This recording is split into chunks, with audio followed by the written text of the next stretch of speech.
জয় রাধে, জয় নিতাই চৈতন্য। আশা করি সবাই খুব ভালো আছেন এবং আনন্দিত আছেন। ভগবানের কৃপায় আমরা ক্ষেত্র বিভাগযোগ ত্রয়োদশ অধ্যায় শ্রীমদ্ ভগবদ্গীতা আগের দিন বিশ্রাম করলাম। আজকে আমরা চতুর্দশ অধ্যায় শুরু করব, অর্থাৎ গুণত্রয় বিভাগ।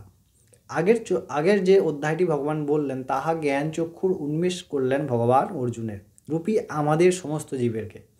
এই ব্রহ্ম তত্ত্ব বা ক্ষেত্র তত্ত্বের কথা অনেক বিস্তারিত গভীর থেকে গভীরতমভাবে বললেন, আমরা তাহা আস্বাদন করলাম পর্যায়ক্রমে।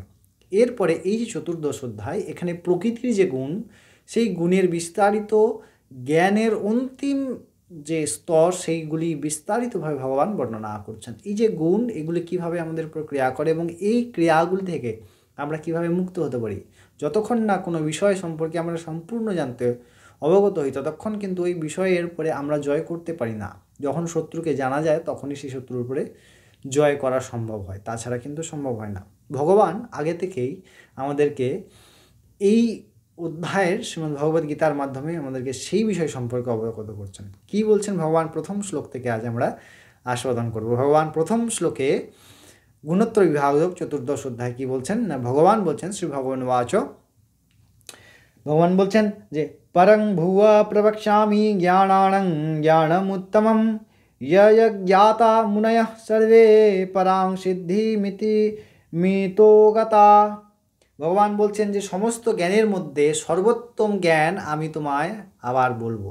ভগবান সর্বোত্তম জ্ঞানের মধ্যে যে গভীর এবং যাহা দৃষ্ট, তাহা কিন্তু এই অধ্যায় ভগবান বর্ণনা করছেন।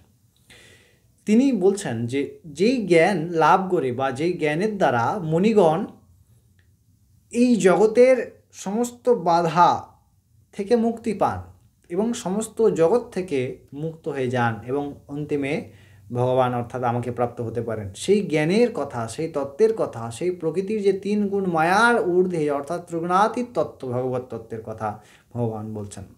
যে অর্থ আমরা যদি ভগবত শরণাগত না হই, তাহলে কিন্তু আমাদের দ্বারা জানা সম্ভব নয়। আমরা সেই কথামৃত অবশ্যই পর্যায়ক্রমে পরবর্তী দিন থেকে আস্বাদন করব।